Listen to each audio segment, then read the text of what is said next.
Hi friends, welcome to channel. நீங்கள் நம்ம சேனலில் ரொம்பவே டிஃப்ரெண்ட்டான 10 நாள் வரைக்கும் கெட்டு போகாத தக்காளி தொக்கு எப்படி செய்யலான்னு பார்க்கலாம். அதுக்கு முன்னாடி நம்மளோட சேனலை ஃபஸ்ட் டைம் பார்க்குறவங்க கீழே உள்ள சப்ஸ்கிரைப் பட்டனை கிளிக் பண்ணிக்கோங்க. பக்கத்தில் உள்ள பெல் ஐகானையும் கிளிக் பண்ணிக்கோங்க. வாங்க வீடியோக்குள்ளே போகலாம். நாங்கள் இன்றைக்கி 8 தக்காளி எடுத்து வச்சுருக்கோம். தக்காளி வந்து நல்ல பழுத்த தக்காளியை எடுத்து வச்சுக்கோங்க. அப்போ தான் நமக்கு வேகிறப்போ ஈஸியாக வேகும். 8 பழுத்த தக்காளி, 10 பல் பூண்டு அதை தோல் உரித்து எடுத்து வச்சுக்கோங்க. இந்த டிஷ்ஷுக்கு தக்காளியும் பூண்டு தான் மெயினானதே. 1/4 கப் நல்லெண்ணெய். நம்ம நல்லெண்ணெய் யூஸ் பண்ணால் தான் நம்ம ஸ்டோர் பண்ணி வைக்கும் போது கெட்டு போகாமல் இருக்கும். அதனால் நல்லெண்ணெய் எடுத்துக்கோங்க. 1 ஸ்பூன் சில்லி பவுடர், 1/2 ஸ்பூன் மல்லித்தூள், உப்பு தேவையான அளவு.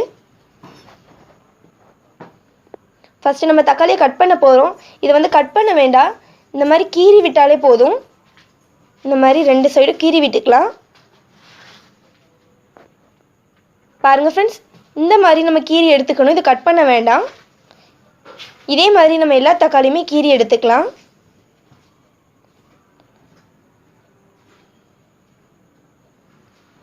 நம்ம எல்லா தக்காளியுமே இந்த மாதிரி கீறி எடுத்தாச்சு.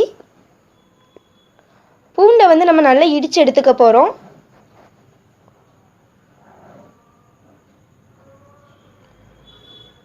பாருங்கள் ஃப்ரெண்ட்ஸ், பூண்டு இந்த மாதிரி நல்லா இடித்து எடுத்தாச்சு. இப்போ நம்ம தக்காளி தொக்கு செய்ய ஸ்டார்ட் பண்ணலாம். ஒரு பாத்திரத்தில் நம்ம எடுத்து வச்சுருக்க நல்லெண்ணெய் சேர்த்துக்கோங்க. எண்ணெய் நல்லா சூடாகட்டும். எண்ணெய் நல்லா சூடாகிடுச்சு. நம்ம கட் பண்ணி வச்சுருக்க தக்காளி உள்ளே சேர்த்துடலாம். இந்த மாதிரி சேர்த்துக்கோங்க. பாருங்கள் ஃப்ரெண்ட்ஸ், நம்ம தக்காளி எல்லாமே உள்ளே சேர்த்தாச்சு. லோ ஃப்ளேமில் இது நல்லா வெந்து வரணும். அந்த எண்ணெயிலே அது நல்லா குக் ஆகணும்.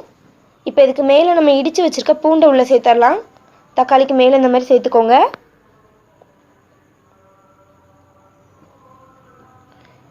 இப்போ இதை ஒரு மூடி போட்டு மூடி வைக்கலாம். 10 நிமிஷம் இது நல்லா குக்காகி வரட்டும்.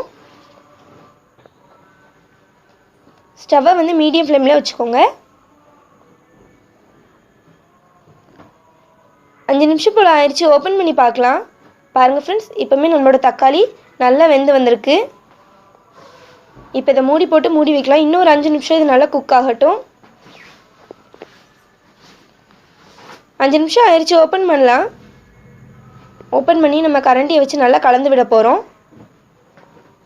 இந்த மாதிரி நல்லா கலந்து விட்டுக்கோங்க. இந்த மாதிரி லைட்டாக மேஷ் பண்ணி விட்டு கலந்து விடுங்க. அப்போ தான் தக்காளி வேகிறதுக்கு ஈஸியாக இருக்கும்.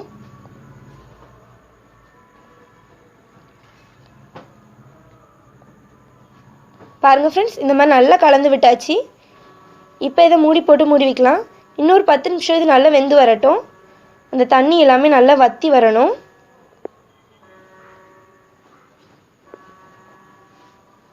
இப்போ இதை ஓப்பன் பண்ணி பார்க்கலாம். பாருங்கள் ஃப்ரெண்ட்ஸ், தண்ணி எல்லாமே சூப்பராக வற்றி வந்துருச்சு. இந்த மாதிரி நல்லா கலந்து விடுங்க. நம்மளோட தக்காளி நல்லா வெந்து வந்திருக்கு. இப்போ இதில் நம்ம சில்லி பவுடர் ஆட் பண்ணலாம். நம்ம எடுத்து வச்சுருக்க சில்லி பவுடர், மல்லித்தூள், உப்பு. இப்போ இதை நல்லா கலந்து விட போகிறோம். பொடியோட பச்சை வாசனை போகிற அளவுக்கு நல்லா கலந்து எடுத்துக்கலாம். இதை நம்ம ஸ்டோர் பண்ணி வச்சோம் அப்படின்னா 10 டேஸ் வரைக்கும் கெட்டு போகாமல் அப்படி இருக்கும். ஃப்ரிட்ஜில் கூட வைக்க வேண்டாம், வெளியவே வச்சு யூஸ் பண்ணலாம். பாருங்கள் ஃப்ரெண்ட்ஸ், எந்தளவுக்கு சூப்பராக ரெடியாகி வந்திருக்குன்னு. இன்னொரு 5 நிமிஷம் இந்த எண்ணெய் எல்லாமே நல்லா பிரிஞ்சு வர அளவுக்கு இதை அப்படியே விட்டுறலாம். நம்ம ஊற்றின நல்லெண்ணெய் எல்லாமே அப்படியே பிரிஞ்சு வந்துடும். பாருங்கள் ஃப்ரெண்ட்ஸ், எண்ணெய் எல்லாமே எந்தளவுக்கு சூப்பராக பிரிஞ்சு வந்திருக்குன்னு. அவ்வளோதான், நம்மளோட தக்காளி தொக்கு சூப்பராக ரெடி ஆயிடுச்சு. இப்போ இதை வேறு பாத்திரத்துக்கு மாற்றி வைக்கலாம்.